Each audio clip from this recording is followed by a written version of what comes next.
Stay ready is the mentality birthed through the trials and triumphs of life as an NFL long snapper. Join me in conversations with teammates, mentors, friends, and family who help me realize that stay ready is so much more. A deeply rooted principle of life in all things faith, family, and football. All right, so I know that you deal with anxiety and you struggle with it at times, and we have conversations about it quite a bit. Mm-hmm. And so with me being gone at the time in Jacksonville and you being back at home, planning for this wedding and making these decisions on your own, I mean, how did you handle the stress and anxiety of that, and just kind of discuss, how you navigated without me until I got back? Yeah, so I've struggled with anxiety since high school. So it's nothing new for me. It's just something I have to figure out how to learn to live with. But with you being gone and then us trying to, plan this most important day of our lives and you're not there. So it felt like a lot of pressure was on me. And I think the hardest part was just the financial aspect of planning a wedding and having a wedding and just watching all this money go out the door. And at the time, shortly after you moved to Jacksonville, you ended up getting released. So then it was you were home and... Well, you made through the summer I was there, but early September I got released and came home. So, but you looked at the venues by yourself, got your dress by yourself. I wasn't going to be there for your dress. Wedding coordinators and... Yeah, we got photography and flowers. So you did a lot while I was gone. Which is hard because I'm also a very, very indecisive person. Yeah, and so I'm for more me to so make these decisions on my own, it was just So that's where your anxiety kicks in, right? You just get stressed to the max. Yeah. And it wasn't my favorite thing to do. Yeah, so the blessing in disguise, really getting released after the preseason in Jacksonville, was being able to come home and be with you and help me make those decisions. Yeah, we did the catering together. We did. You helped get the videographer and. Yeah, and I was also there, but I was also there for your bridal shower too. Yeah. I got to be there for your bridal shower, which was pretty cool because my family flew in, your family and friends were there, so that was really cool to be a part of. Yeah. So just those special things that I would have missed out on. Yeah.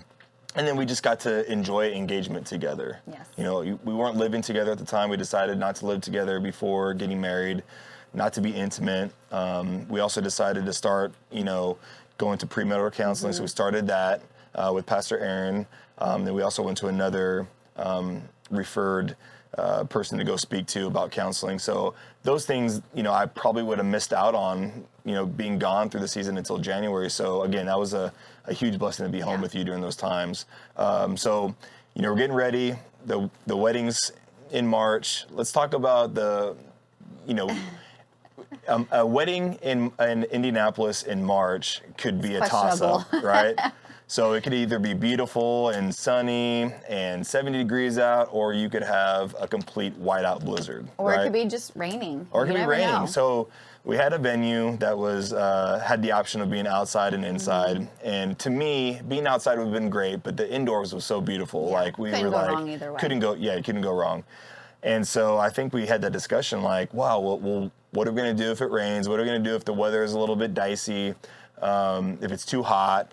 Mm-hmm. I hate being at a wedding. I mean, I know it's March, but I hate being at a wedding when it's so sweat. And then I don't want to be standing up there either, sweating, and the pictures look bad, and I'm just sweating bullets up there. But we did talk about hey, if we had snow on our wedding day, it'd be a dream. It was my dream. It would be a dream. It would be the perfect day, and I felt like the odds were stacked against us in that moment. Yeah. But the week leading into our wedding date, the forecast was maybe snow flurries, right? It was just a small percentage of... Yeah, 30% snow flurries. It was going to be cold. We knew that. Yeah. But we're dang, if it can snow on our wedding day, how awesome. Right.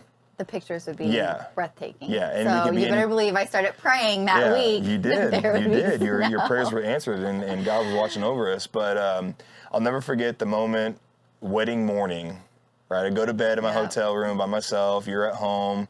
And I open up the curtains, and it's blizzard.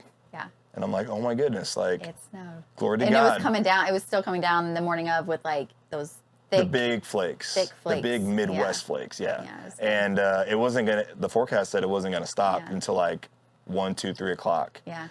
So, gosh dang, it was beautiful, right? So, you got ready at the venue. I came later, and what was your experience that day? I mean, what do you remember the most? Because I know it's such a whirlwind of an experience that people are like, listen, it goes by so fast, you better enjoy the moment, and they're so right. So what do you remember the most? I do wish we could like relive that day. But what I remember most is,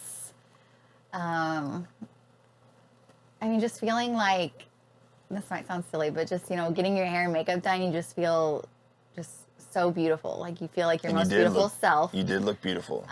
Your dress was stunning. I remember my first look with my dad. Like we both just bawled our eyes out. Yeah. Oh my gosh. Yeah, because your dad doesn't show very much emotion, and that day It was like, yeah. Giving his baby girl away. Walking down the aisle, because we didn't do a first look. So seeing each other for the first time was like. And I highly suggest don't do a first look. Yeah. I know people want to do the pictures and that kind of stuff, but we did do the. We prayed back to back, so we didn't see each other beforehand. Yeah, which is cool. But so walking down the aisle the first time, and then I think just like we had the coolest band, and so just dancing and can't forget the Taco Bell late night snack. Oh yeah, we had the Juice Box Heroes from Louisville come in and play live band, cover band. They're awesome, amazing. And they played at a close friend's wedding the summer before. And we're like, we need that band at our wedding.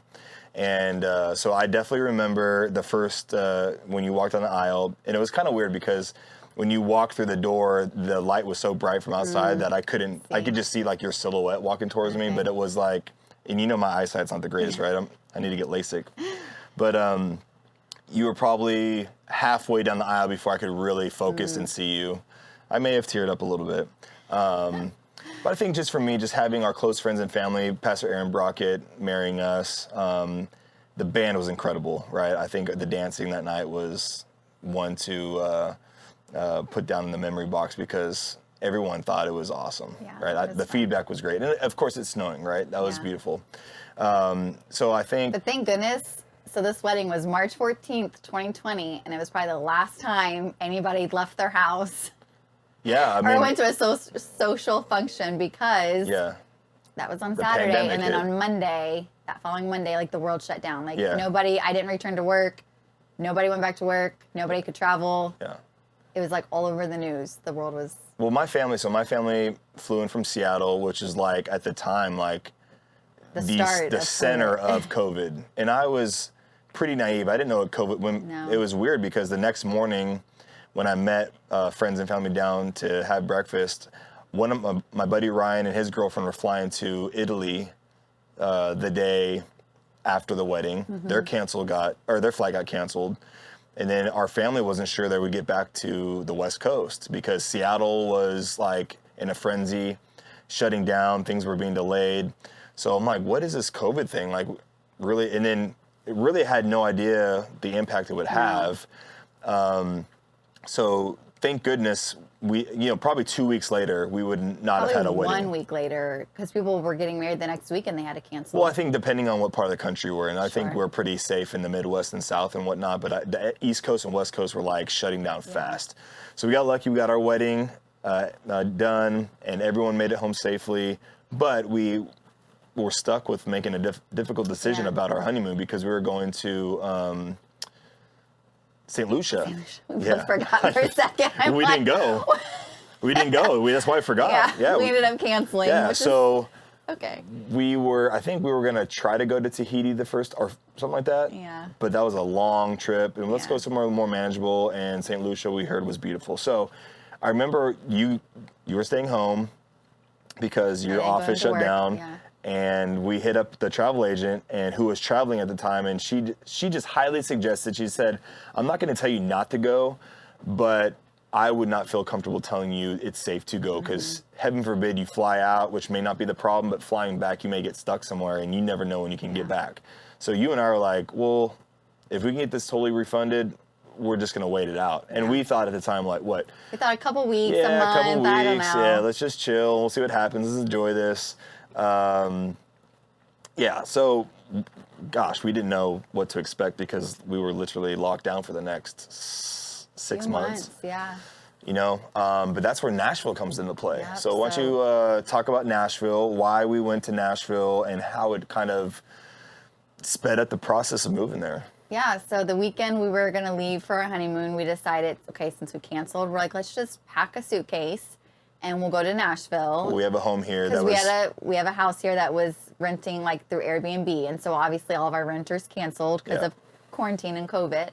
So we're like, well, if the house is empty, let's just go stay there for a couple weeks. So we just packed like a suitcase for a couple weeks, came here while in like, it was like every day and every week, like, quarantine was being extended, so our trip here stayed, like, it extended for 3 months. We lived here. Yeah, you did some work online, like you did. I worked for a little bit online, and then we were furloughed. But we ended up, what turned out to be like 2 weeks in Nashville, ended up being like 3 months in Nashville, which it was really nice. Just something, it was kind of like a different, like, just to get out of our own house and spend some more time here. Yeah.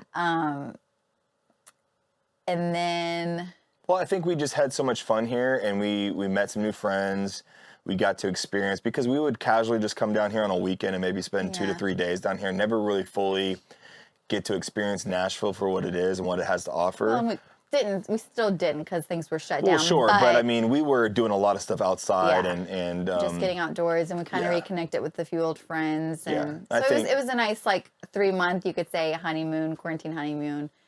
Which then we realized, wow, we actually really, really, really love Nashville. Yeah. And we just kind of kept saying, like, should we just, like, move here, you know? But realistically, that kind of it's not as easy as it sounds, because I'm working full-time back in Indianapolis, and, like, our home's there.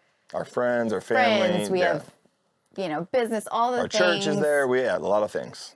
But, well, so then we get home from our 3-month quarantine to Nashville, and we have to, like, start getting back into, like, real life. I go back into work and all the things, and I was going to talk about getting pregnant. Yeah, July of 2020. It was your birthday, July 6th, and you and I went to, like, your favorite restaurant, and then the next morning woke up and we're running errands, and I'm thinking, like, oh my gosh, I just, like, feel like I could just throw up. Like, I just feel so sick. Which is typical for me to say that, because I deal with, like, a lot of, like, stomach and gut issues. So I think you were just like, you know, just go home. Well, you hadn't eaten that morning, and we were trying to get pregnant, but not really, like, trying. We had just started trying, like, that month. So it's kind of, like, not realistic that, like, you would think I was pregnant. But anyway, I was feeling so sick in the car. I get home, and you jokingly say, well, maybe you're pregnant. And I'm like, no, there's, like, no way. And so you're downstairs doing some work on the computer, and I go upstairs, and I had a pregnancy test. So I thought, well, I mean, I might as well just try. Who knows? Yeah.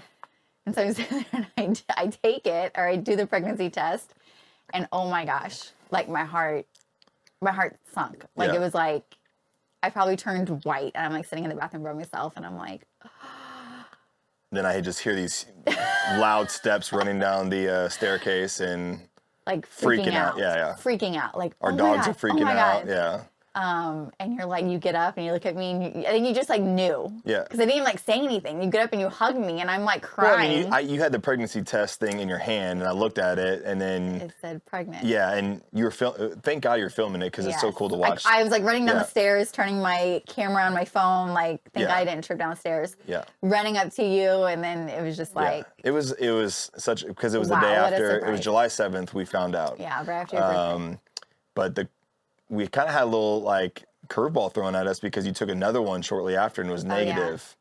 So we had a positive and a negative test within, 2 hours of each other. Mm-hmm.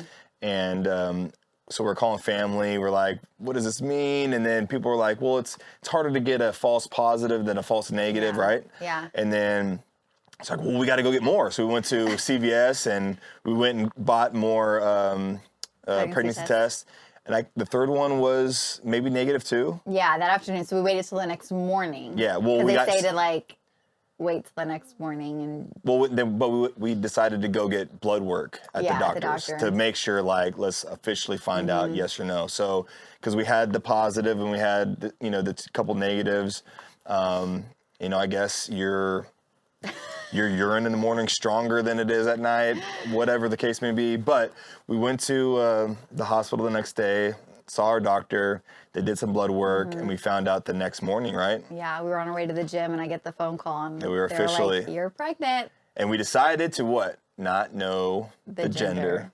Yeah. I think going into trying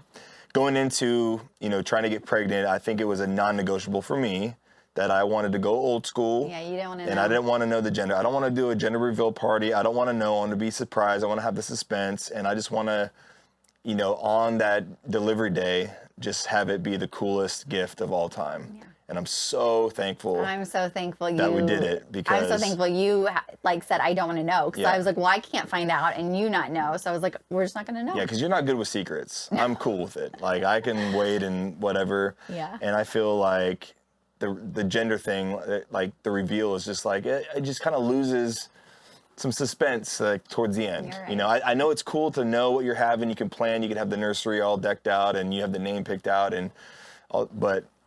See, being married to you, I'm becoming less and less and less of a planner, because I wouldn't say me, 5 years ago. I wouldn't go to that extent, but maybe a little bit. I've rubbed off on you a little bit. But yeah, seeing our baby girl for the first time and hearing you say, because you got to tell, So she came out and I still didn't know, and the doctor goes, Matt, do you want to tell her? Yeah. And you like, it's a girl, and I just started crying. I wanted a baby girl just because I thought being a girl dad would be the coolest thing ever. We had the best name picked out, Truett Faith Overton. I wanted to call her True, and because I'm weird like that. I wanted to have a unique name, but also have like a nickname, and so I call her True Bear, I call her Chi-Chi, I call her this, that, I call her everything, but it's just fun. But we also kind of had a crazy little, talking about quarantine and COVID, like we had a weird delivery thing happen too. We had a little scare. I was 38 weeks pregnant, and they thought they found a hole in her heart. Like a hole in her heart that would require immediately, the second she was born, she would have to go into open heart surgery, no skin to skin. They would take her immediately. Yeah, so that was really tough. But thankfully, after we did quite a bit of testing with Vanderbilt, they found out they weren't 100% positive. They were pretty confident nothing was there. It was going to be all fine. So as soon as she was born. Yeah, they did a little extra testing, but she's all good now. That was a scare along the way, and I know a lot of people deal with big scares during pregnancy, and so our the moment we got that news, it was tough. Yeah. But God had His hand on the process and journey in the pregnancy, and let's talk about going into the delivery room. Yeah. So this is how naive and you were in the process. I mean, granted, you're 40 weeks pregnant. You're probably at this point so tired, delirious. Listen, I was trying everything, all the things that people tell you to try. We tried everything to get this baby out at 39, 40 weeks. I went over my due date. You name it, I tried it. Yeah. And for me, it did not work. What were you drinking? You're drinking oil? What was the oil? The castor oil. Oh my gosh. You were doing bouncing on the ball. You were... dates, eating dates, but going on walks, working out. You were doing back squats week 40. I walked in dang girl, get it. You were doing everything. They say put the pump on and Oh yeah, you did everything. I don't know. Whatever someone told me to do, I did it. So anyway, it didn't work for me. I still had to get induced, but being induced, it required me to go and have a COVID test 2 days prior to my induction date. So I go to the hospital, get my COVID test, and then they call me the next day with the results. Pick up the phone, and the nurse just was rattling off all kinds of stuff. Well, as she was rattling things off, she must have mentioned you tested positive, and I didn't catch that because she just kept talking. She didn't stop. She just went on. Yeah. So we go to I just hung up the phone, whatever. We go to the hospital, check in for my induction, and they set us up in a room, and we both get in there, and then our nurse comes in, and she's looking at my chart, and she's like, oh, you're positive for COVID? And I was like, what? She's like, yeah, it says here you tested positive for COVID. And I was like, I was just so confused. I was like, I have no idea what you're talking about. Yeah. And needless to say, things changed quickly. Like, she had to scrub herself up. Matt shouldn't have even been in the room. Yeah. But because we'd already gotten settled into the room, she was like, well, you're in here. We won't make you leave, but you're just basically stuck in here. Yeah. Like, no exiting. My mom was going to come up for the delivery, and we had to call her on her way. She was driving up from Evansville, and she had to turn around and go home because it was like, well, a few strict. weeks before, our due date and induction, is it what you call it? Induction? Or inducement? I don't know. Whatever. Davidson County here in Nashville had changed the rules. Before it was just you and spouse. Yeah, one person. Could be, and then we got lucky, got the good news that, hey, your mom could also come, or another plus one could come, whether it's my mom or your mom. We decided to have your mom there because I knew that would be the most fitting and comfortable for you to have your mom there. So the rules had changed, luckily, but unfortunately, you tested positive on a Tuesday, and you, luckily I snuck in because if we had known prior, if you had paid attention to the conversation that the nurse was telling you that you were positive, I wouldn't have been able to go. No, I would have been alone. Yeah, so you would have been alone, which would have been awful. Yeah. Right? I would have said, I'm not having this baby until... Yeah, I'm going to keep it in. Yeah. Keep it in the oven for a few more days Yes. until I test negative. And it was really weird because they never retested you or tested me, which is... When I asked, I Yeah. said, can you retest me or test my husband? And they said no, which I feel like was weird too, because like we're at a hospital. I'm sure they have tests. Well, and I wasn't the I don't patient. know. That's why they said I couldn't be tested. But So it was anyway. weird. Anyway, so we're probably in labor, for 10 hours? Total? Well, until like you were dilated and ready to push.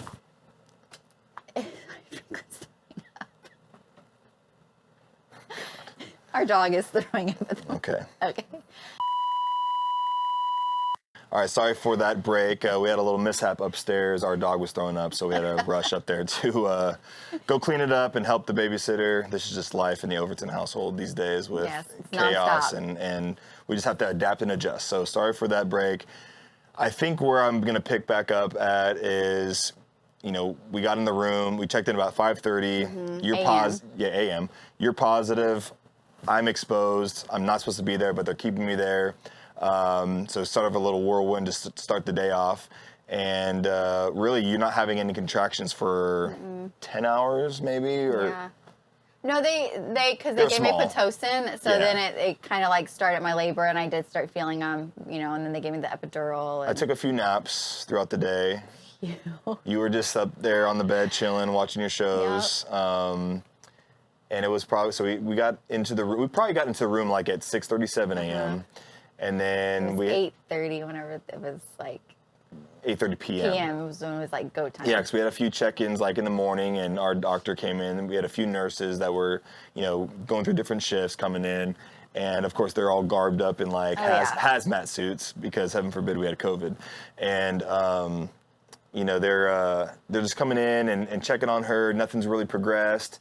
And we're just kind of like, maybe we're just going to have to, this baby's going to come like I thought like early the next tomorrow morning or something like that.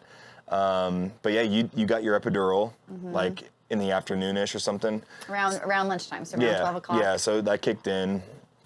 And I'll never forget, like, families calling, hey, how's she doing? Like, nothing yet. And we're just kind of chilling at night, thinking about what we're going to have for dinner. I think we ordered dinner. You we? did. Yeah, I DoorDash. didn't, because I couldn't eat. But yeah, you sure did. Yeah, we ordered DoorDash. And one of the nurses came in, one of the new nurses, the first time meeting her, and she's like, all right, let me check your see if you're dilated. And she was like, oh boy, like The head is you're right ready, there. you're ready to roll. And well, first, I need to go back. Your water broke without you knowing it. Because Dr. Martin had walked in to break my water, but And it was already broken. The second he walked in the room, I felt like I had my epidural, but I could kind of feel like Warm? a gush of Or something? Yeah. or something come out. Okay. And I said, oh, well, wait, I think something just like came out or something. And so he like lifted up my Gown. dress, gown, whatever, Yeah. and he's like, oh, I think your water just broke like on its own. So he didn't have to do anything. Okay, yeah. So then we labored until she came in and checked me at 8:30, and it was So that's a long time afterwards. Yeah. Yeah, so the nurse was like, oh, we're ready to go. And I'm like, what? Like, I'm not even dressed. I'm not even showered. I'm freaking out. I'm grabbing the phone, calling people, hey, we're ready to roll. It's game time. You're just like cool as a cucumber, chilling, like ready to go. And this is when like the madness happens, right? So I don't even remember what was going through my head. I just remember scrambling around, like I got to get changed out of my sweats. I got to let the family know, give them an update. You wanted me to film, like at least like audio content. The audio of the baby. Because in my mind, oh, this baby's coming out in 5 minutes. So I'm like, I got the audio going. We're pushing. Dr. Martin comes in. He's ready. He's all garbed up. He's got the gloves on, sitting down in his stool. You get your legs propped up. I'm pulling on one leg. You're pulling on my body. And we're just going, right? And I mean, do you even remember like going through? I mean, or was it, like, did you feel like you just blacked out? No, like thinking back, I'm like, it feels like maybe I had to push for like an hour, but in reality, it was like 2.5 hours. And it was to the point where they typically don't let you push more than 2.5 hours. Because then they start talking about, okay, we may have to do a C-section because her head was kind of like stuck. She's got a big brain, so that's why. So they started talking C-section more and more seriously, and I just kept saying like, just let me try, like, let me push one more time. Like, I think I can do it. Just because I was like, I'm absolutely terrified of a C-section. So for any women out there that have had a C-section, like, you are a hero because I'm scared to death. But anyway, so I just kept I was just determined. I was like, please, begging. And sure enough, they got her head turned the right way. And it was just a matter of, like, a few more pushes after that. But it ended up being, like, 2.5 hours. Yeah. She was born at, like, 10:35. Yeah. And I remember, like, in between your pushes, like, I'm on the phone, like, texting, making sure I had the audio ready because you wanted that audio. Like, you were like, I need this audio, the first cry, the first footage. And I was actually the first human hands to touch True because the doctor was like, all right, I can see her head. Do you want to check it out? I'm like, oh, man, because, again, for the guys, right, speaking to all the guys out there, it always comes up in conversation. Are you going to watch the pregnancy, right? Are you going to watch the delivery? Yeah. And I think at first I was a little on the fence about it, but then I had some friends that watched and was like all in about it. And they said, dude, it is the most beautiful, life-changing experience. Do not miss out on it. So I was in there. So I wasn't garbed up or anything like that, but I was right there with you. I was helping you push. I was helping you like get leverage and all that kind of stuff. And I was the first to touch the top of her head, and I saw everything, and it was the coolest thing. It's so surreal. So anybody out there that's getting ready for, their wife is getting ready to have a baby, and you haven't watched or you're on the fence about it, I just suggest that you think about it and highly take it into consideration because it's a beautiful thing. It's life at its finest, and it was awesome. And so. Baby True Bear comes out at like 10:35. I'm with the nurses taking over to weigh her, I clipped the umbilical cord first, and then take her over to weigh her, clean her up. And I think at first I'm like taken back because I know it's a girl. She doesn't look like you or I because, she's so swollen and like white. And her hair was jet black. Obviously didn't get hair from her dad's side, got it from mama's side. And she weighed, 8 pounds, 9 ounces, 18 inches long, 19 inches long. And I just remember just taking her over to you for the first time, redo your first skin to skin. Yeah. It was just like, you were in tears and you couldn't show much emotion because you had a mask on. Yeah. Which is kind of weird. But like that first couple hours together, awesome. Having her there was just like, wow. It was awesome. It's just so. Yeah. You were exhausted. I would do it again over and over and over in a heartbeat. Yeah, it's just so cool. Yeah. So she's safe. Her heart checked out good, and again, being positive for COVID, we had to be quarantined in a room. So we had this big suite waiting for us, but that was in the non-COVID part of the hospital, so they sent us to the COVID wing. and they put us in a closet. Let's be real. Yes. It was a bed. The True's like bassinet couldn't even fit around my hospital bed because the room was so small. Yeah, I mean, we had to like move things to get her Yeah. around and all kind of stuff. And probably the more important thing was you couldn't have the lactation nurse didn't come see you. They wouldn't come see me, so they called me Yeah. over the phone to try to like help navigate breastfeeding, and it just, I mean, you can't do that over the phone. You need someone there physically to like help you and show you, and not having that and then going home and like trying to breastfeed, it just like wasn't working, and The nurse it tried just to wasn't help. working. Yeah, nurse You're was exhausted, so sweet. I'm and tried to help. exhausted, you know, and like So unfortunately that didn't work out, but it also kind of worked out. But I think like postpartum was just so hard on me, especially at first, that I don't even know if I would have been able to keep up with it like mentally. So again, if you are a breastfeeding mama, like all power to you, and I praise you. The day revolves around like that schedule. Yes. Pumping and having that stuff prepared and like But storing now, it away. like you were able to help in the middle of the night, Yeah, during which the is day, great. feed True, because I couldn't even hardly take care of myself. Well, that gave you a break, but it also gave me time to bond with her because, you know, friends who have told me that, you know, when they are breastfeeding, the dads kind of feel like they don't have much to do other than change diapers and help. They just don't feel that connection because the baby's literally with you, the mom, 24/7. Like you're sleeping with them because you got to be ready to feed. And so the fact that we're bottle feeding really gave me that opportunity to bond with her, wake up in the middle of nights and go and spend time with her. So I wouldn't trade that for the world. So I think at first you were a little discouraged because everyone talks about, oh, how beneficial it is for your... Well, and a part, I didn't think I would feel this way, but then a part of me finally felt like maybe I wasn't, like I was a little bit less than, you know, because it didn't work out for me. And I feel like, again, it's like a social media thing where you see just everybody posting about breastfeeding. Well, it's just a natural beauty of it, right? And it is, but like, I almost felt like, well, it didn't really work for us, so I don't know. Yeah. I felt some type of way. Yeah, for sure. Yeah. But also like, oh, you lose weight faster when you breastfeed. Your baby grows faster. So we felt like we were like maybe losing out on that stuff. Oh, yeah. But I mean, looking back, I mean, it was such a blessing, right? A big blessing. So talk about postpartum a little bit because... Wait, before we go into that, I have to say the day we left the hospital, we went across the street. Oh, to go get tested? To go actually get both of us tested for COVID, and lo and behold, we were negative. So. Well, and we also paid $150 a pop, so... Each, yeah. Yeah. So there's that. But anyway. Yeah. Yeah, so pregnancy and postpartum for me was not easy, and it wasn't, again, necessarily my favorite thing. For me, so pregnancy, I struggled. I gained well over 50 pounds. Yeah.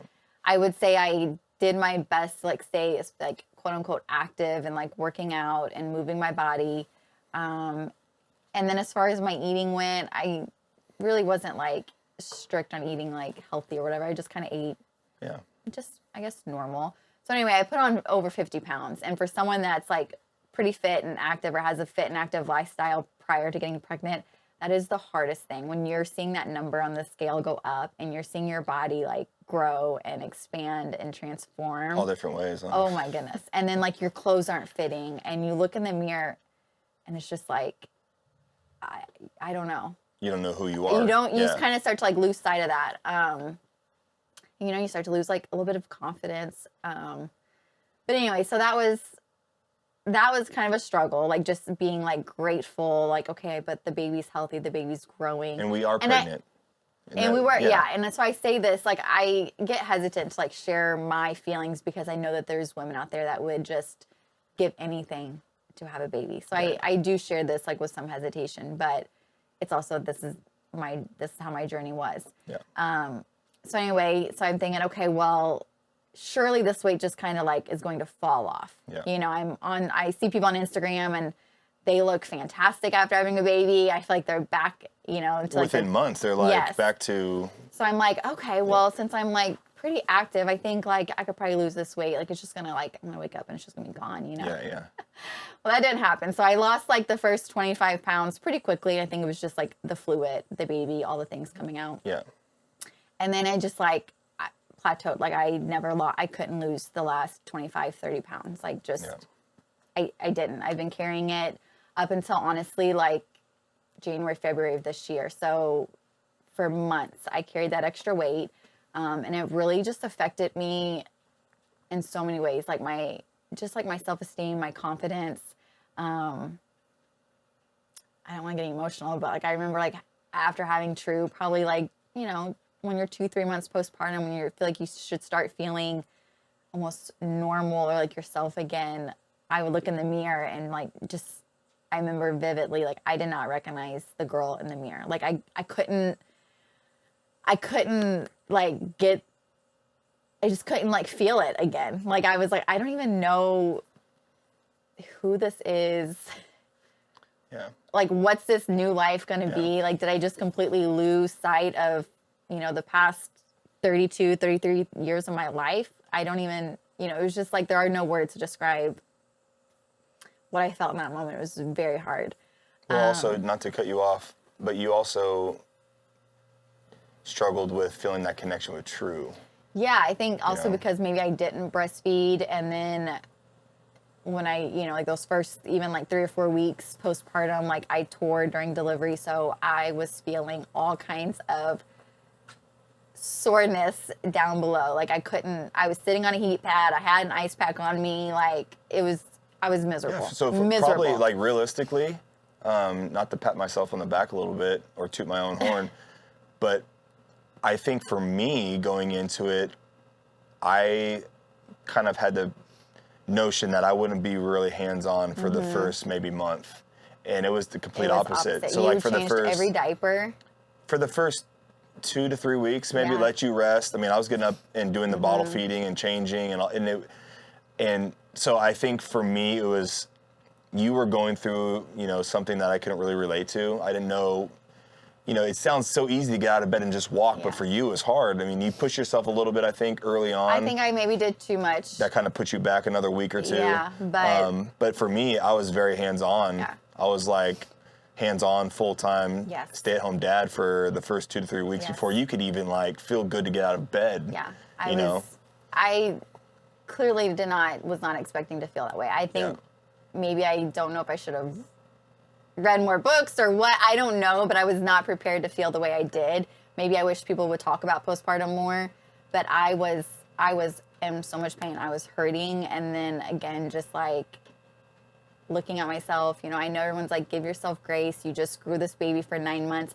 Like, I know, like, people would tell me that, but in my head, I'm thinking, it wasn't clicking. Yeah. Like, that was the other thing. I just was so in my head, and I couldn't get past the way I like looked in the mirror, and it honestly, it scared me because, you know, 3-4 months postpartum, I'm like still looking at myself, and I don't even recognize this person, and it's not like I didn't go back to work. It's not like I have like this hobby, you know, to keep me busy. It was like all I was doing was being a mom, and I got scared because I was like, so is this just how my life's gonna be, you know? And I mean, I'm just, I guess, being real, it took honestly a few months to even like feel that connection with True. Yeah. Just because I was so in my head about everything. It also took you a full year probably to feel like pre-pregnancy vibes again, like with yourself, like having that connection of like feeling like you're back in your own skin again, and like when I hear now, like, oh, it took a year, it doesn't sound very long, but those days and those weeks and those months were long because I just wanted to feel good again. Yeah. It took about 3 months to like feel connection with True, to like feel like, oh, okay, like she recognizes me. I have this like love for her. It took probably 6 months to start feeling okay, like to go work out again. And to feel like Bree again, you know, oh, okay, like I'm getting my spunk back, my smile's coming back, like all the things. Yeah. And then it just kind of kept getting better and better. I will say it probably took a full year. I'm still not down to my pre-pregnancy weight, and that's completely fine. But I would say the beginning of this year, I really committed. I've just been doing like off and on, like a Arbonne, like 30-day body reset, and realizing that my body, for one, needed a reset, especially after pregnancy. Yeah. Like your body just needs it. Yeah. And just realizing that my body doesn't react well to certain foods and whatnot, and it's just helped me so much to like get some extra weight off, get my confidence back. Yeah. all the things that you don't realize you almost lose. Yeah. So. No, and I've noticed it. And you're doing a great job. Yeah. You know, and so you look fantastic, babe. And so, I mean, reflecting on the past year has been nuts. You know, the pregnancy and moving. So let's talk about a little bit of the move. Oh yeah, I think we skipped over that. We skipped over that, Oh my because goodness. we're so in Talking about the pregnancy, but yeah, we moved while I was pregnant. Yeah, so let's talk Yeah. about that. So we were thinking about moving to Nashville during the quarantine. We went back to Indianapolis, and then we started thinking like, hey, maybe Nashville will be our home a little bit sooner than we thought. Well, we get pregnant, you know, in July of 2020. Yeah. And so I think that's where we kind of sped up the process. Like, hey, since we're pregnant now, like if we have the baby here in Indianapolis, we're never going to won't move to Nashville until maybe she's a little bit older. Yeah. So we were like kicking in high gear. Let's get moved down to Nashville while you're pregnant before the baby comes. Again, we didn't know that it was a girl, but before the baby comes in March, let's get down there. So that was our plan. Yeah. And again, this is like God's divine plan. We prayed about football. We didn't know what football looked like. And, you know, we had specific prayers like, hey, God, if football's in the plans for us and you're going to open those doors, let it be close to home, because I want to be close to my wife because she's pregnant.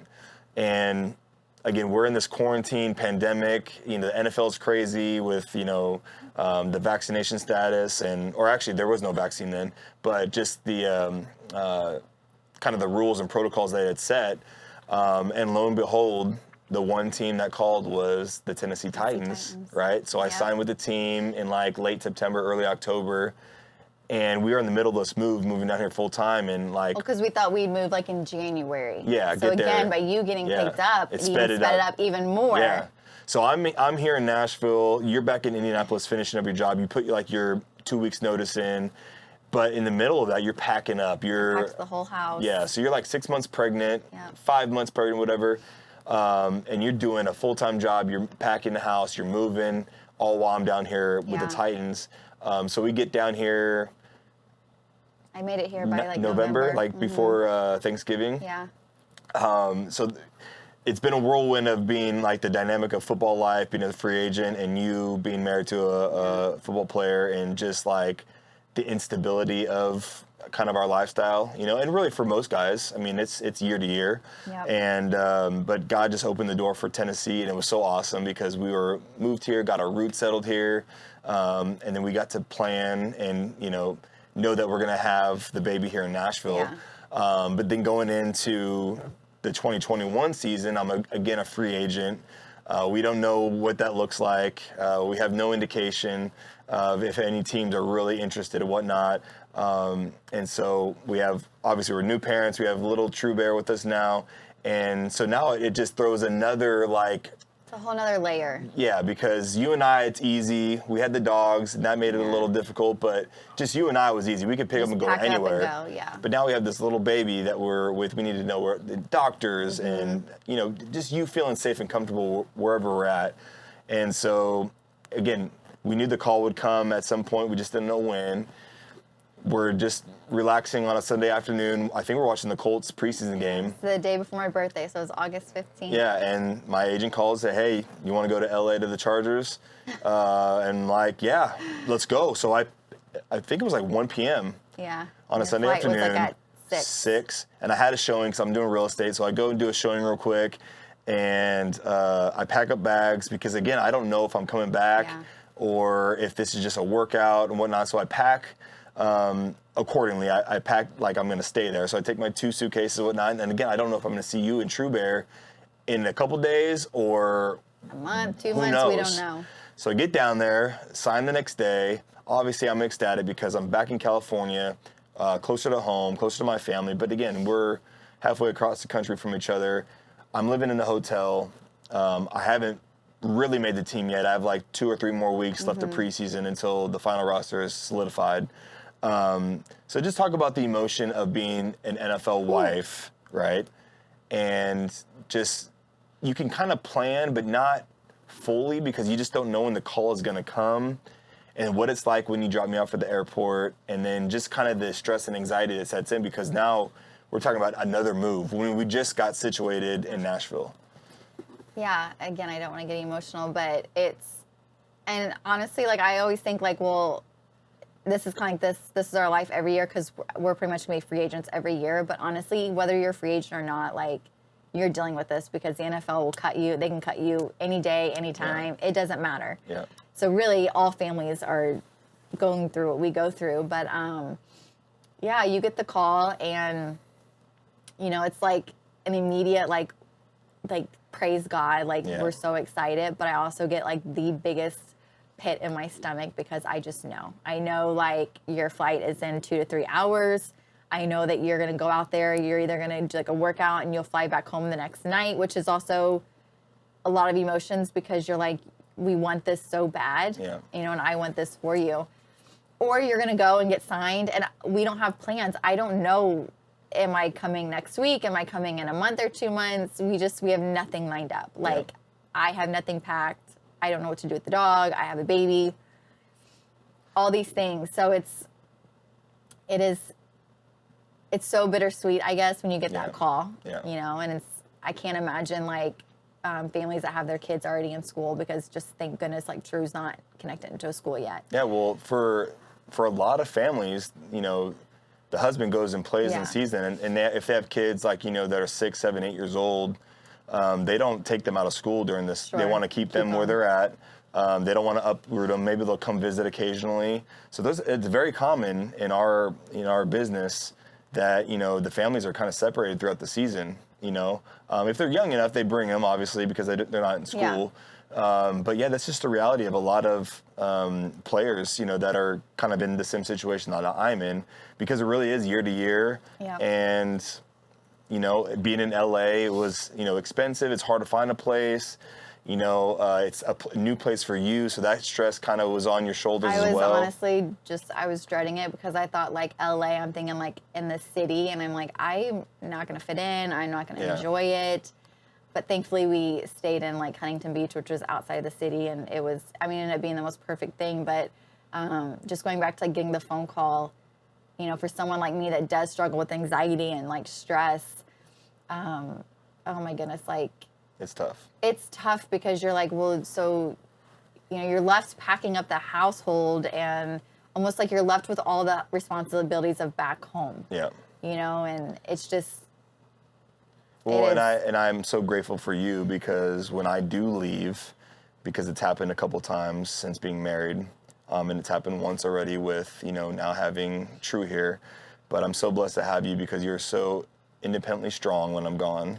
And no, you really are. Like, I don't think you give yourself enough grace, because you are a rock star when I'm gone, you know, and you buckle down, you're so super focused, and you get things done, you know, so I'm so grateful. And I know it's hard, because, you know, for me, like, I want to focus so much on my job and make sure that I'm giving my best out there, because I want to make the team. I want to play at a high level. But at the same time, I got you and her and our dog, little crazy Frankie, to take care of too.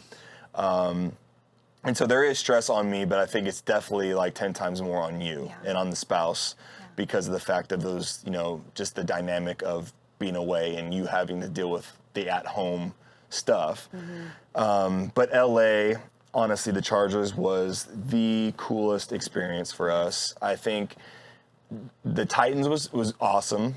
There's every season has its own blessings.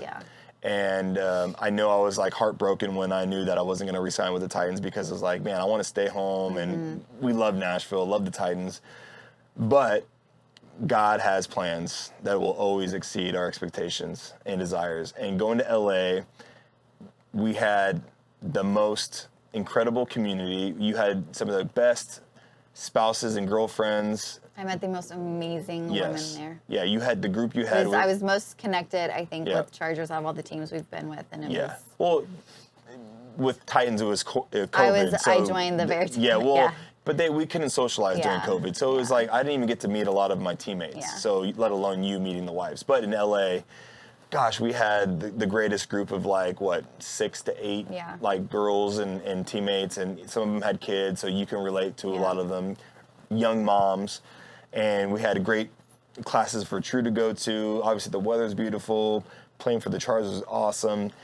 Game day for you. Maybe you want to talk about game day, what it's like to pack up a 7-month-old and tote her to a stadium an hour away from home. And well, like I've mentioned, my anxiety, I didn't realize I struggled. I didn't think I would deal with like anxiety with the kid, with True.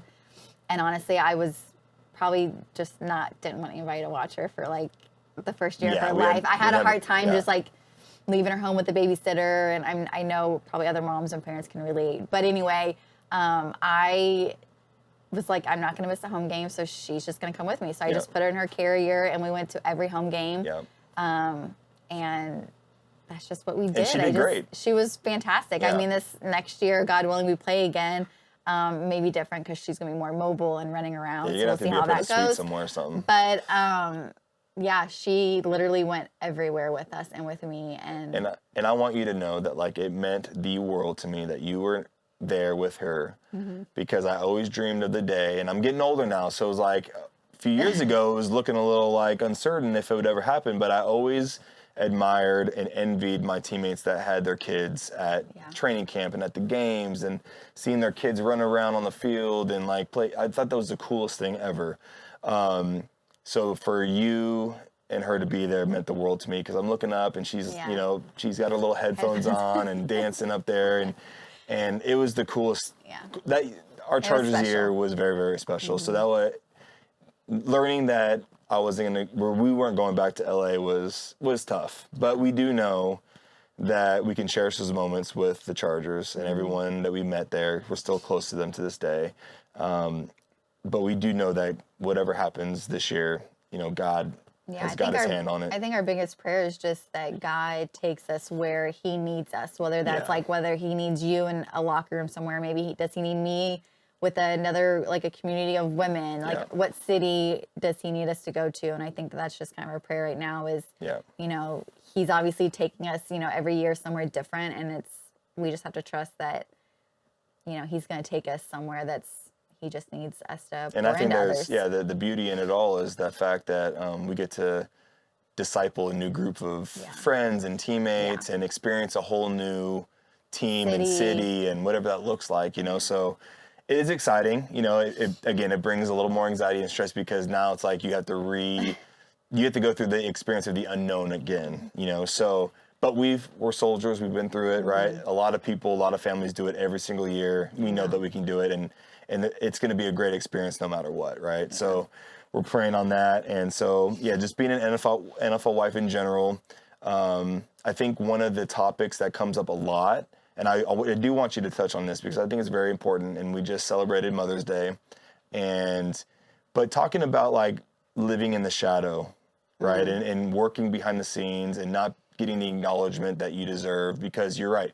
When we're at practice all day long, half day on Monday, Tuesday's off, but Wednesday through Sunday, we're gone, quite a bit. So you're left at home with True, and you're taking care of everything, the laundry, the groceries, the cleaning, the cooking, and going to game days and all that kind of stuff. And we don't get a lot of one-on-one time through the season. So maybe talk about the struggles, because a lot of women can relate to this. Yeah, I don't want to get emotional yet again, but I mean, I know I've sat down with you and I've shared like, hey, I honestly feel like I'm like living, like you're almost like, sometimes I feel like you're walking ahead of me, or like I'm like living in your shadow, and I think it's just because I feel like I feel like I keep our household running. Yeah. I'm, with the groceries and. Well, like I said in part one, you're the glue that keeps the chaos, the mess together. I'm making sure True's got what she needs. I'm trying to make sure you've got what you need,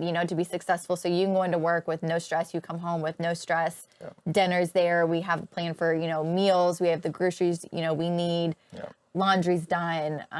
All these things. And I mean, it's a blessing that I am able to just stay home right now and not have to work, because I can't imagine also having a full-time job with the baby, with you being in the NFL. So I don't know that I would be strong enough for that. But there's moments where I feel like, you're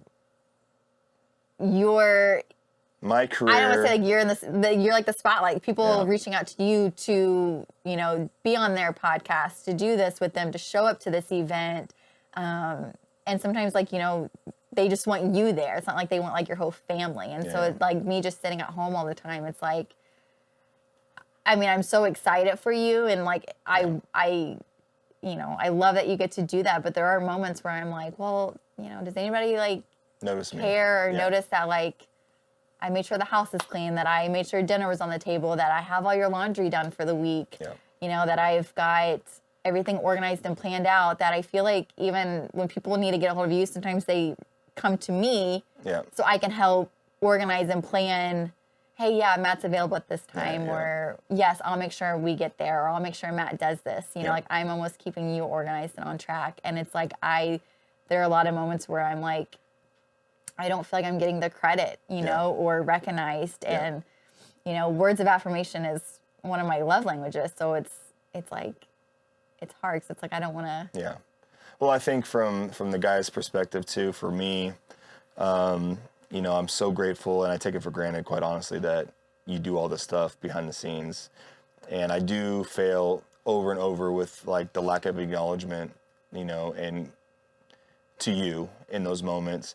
It's not like that I'm oblivious to what you do. But I think, you know, when I come home tired from a long day at practice, like sometimes I'm just not like mentally there, you know, and so I struggle with that, having that balance. I think one thing that was important for you and I, though, during the season last year, because it was our first season really together, because the season prior you were pregnant and you know, we did long distance. So but you were like, we weren't like going out. It was COVID too, so it was just two different worlds that we're living in. But last year we made it a point, like every Friday night was our date night, right? So we would go out, we'd pick a new spot.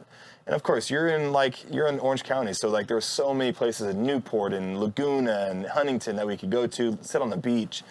I think it was important for us to do that and connect that way, and use Tuesdays we would take True to her playtime, my gym experience. We got to do that with her and see her grow. But for guys listening that may be in a situation, you know, I think it's really important that you seek out and you date your wife, you know, especially during the season, because the in season is so hectic, it's so hard, and then traveling takes away 2 days of the week too, because we're traveling on Saturday, not getting back till late Sunday, early Monday morning. So that thing, and not to say that I'm a rock star at doing that because I fail, like I said, but I think those things are important, and going through that season together last year will only help us the next time. And you know, I'm, and even off season, right? I mean, you still allow me to work out and train and prepare, and so it's really not like just in season, it's off season too. And so I'm just so grateful, and I want to say thank you so much for being my rock and support. You know, because without you, again, it'd be chaotic, and not having your support would eventually affect me on the field too. Sure. Yeah. You know, so I'm so lucky that I get to come home to calm and peace. Not all the time, because, you know, maybe True needs her daddy, you know, so, but I'm so grateful. And I just think that, you know, sitting down and having these conversations with you is really, really important, because, you know, we want to share our testimony with others. We want to share what it's like to be new parents, and life in the NFL, what that's like, and sharing our faith with others, and how important it is to do premarital counseling and keeping Christ-centered in our marriage, and, you know, really just praying over our household all the time. Me being, as you know, a spiritual leader in the household for my family. I just think that this conversation has been so cool, and we really hope and pray that, you know, it can help people, right? Yeah, I mean, I think our prayer is just that we could be as open and honest and vulnerable as possible, and that, you know, even if it just touches like one person out there, that they're like, I'm not alone. Yeah. You know, and we're always an open book, so people can always reach out, ask questions or advice or whatever it might be. You know, we are not professionals by any means, but like we're learning as we go, and we're obviously just trying to do our best. And to be honest too, we have our massive struggles. 1,000%. Big time. I mean, we struggle. That can be on part 3. Yeah. The extended edition. But speaking of questions, let's do a couple questions real quick. I have a couple from Instagram that maybe I'll pick one or two, and maybe you choose one or two from your following. I'll start first. This was a good one. What are your plans on raising a Christian child in a not-so-Christian world? Well, this is pretty, heavy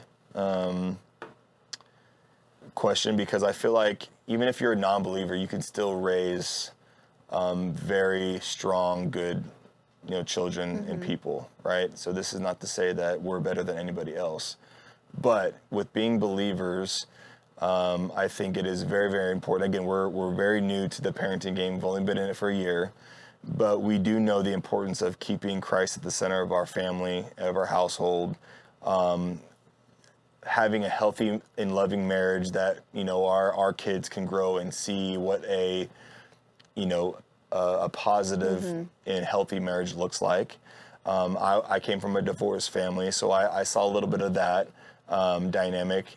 It wasn't bad by any means from my perspective, because I was so young, but I know it affects a lot of people. Yeah.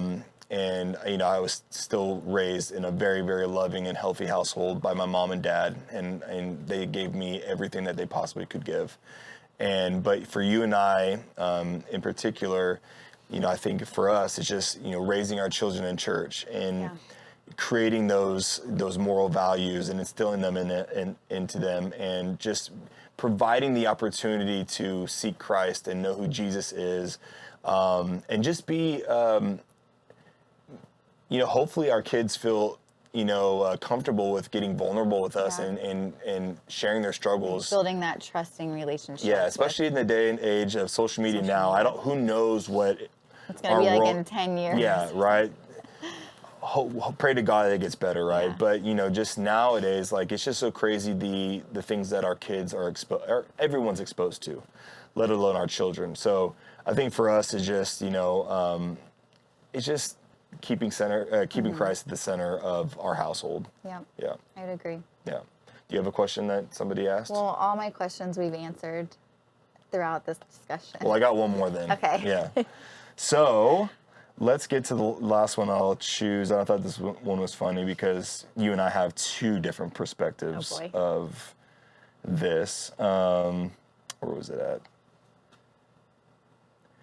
There was one, best advice soon to be married. We just would suggest you go get premarital counseling. Yeah. Get counseling. Wise counseling, whether it's through your church or wise counseling. Please, an elder couple or someone that you can just sit down with and just, if it's just go have dinner a couple times. It doesn't have to be anything strict, like a therapy session, but just surround yourself with some wise counsel. Yeah, definitely. Don't do it alone. Please do not.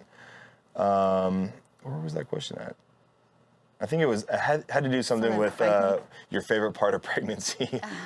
So obviously we're living in two different worlds here with pregnancy, but what was your favorite part of pregnancy? I know mine. I mean, like I said, I didn't necessarily love pregnancy. I think when I got maybe more pregnant, it was, it was really cool to feel the kicks and the baby moving. Yeah. And sleep. I slept. Well, so I didn't sleep during the night. I had insomnia overnight, but my naps. You crushed naps. Oh, and I haven't had naps like that. Yeah. In the last year since we've had. Well, you'd watch your shows a lot, take your naps. I mean, it was just kind of that constant. I had nothing else. Yeah, I could just. The last 2 months, I would say it was pretty consistent. So for me, going off of that, my best part of pregnancy probably was that phase, the last 3 to 2 months of pregnancy, just because you enjoyed your naps, and that gave me time. I was doing the hobbies that I like, so I didn't even care what you did. I was like, you did not care. Just get away, let me rest. Yeah. And so early on in our, engagement and marriage, you hated me playing video games. Oh. But I'm like, hey, it's an innocent fun. I love playing. But I was arguments. But yes, because I was up so late playing Call of Duty and PUBG with my buddies, and you didn't understand the concept of us talking together, and it's just a way for us to bond, right?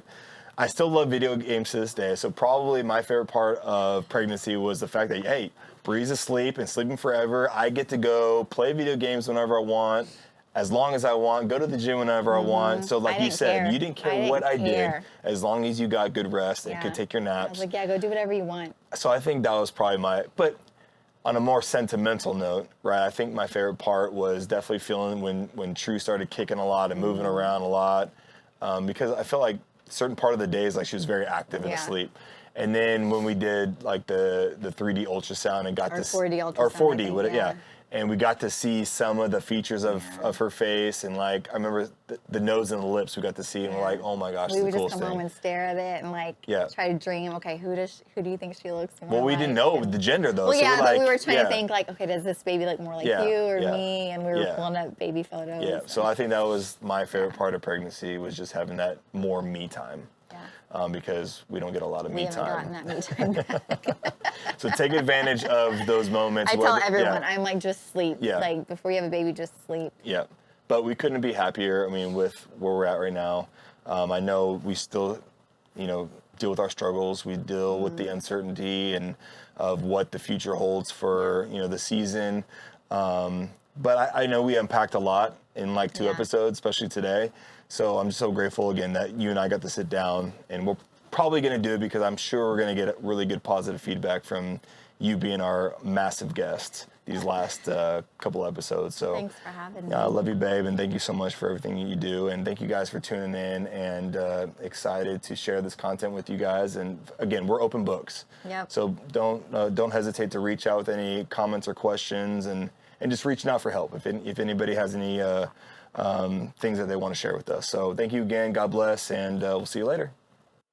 Thank you for tuning in to Stay Ready, the podcast. If you like today's episode, please comment below, like, and subscribe to our channel. I appreciate you all. We'll see you next time, and stay ready.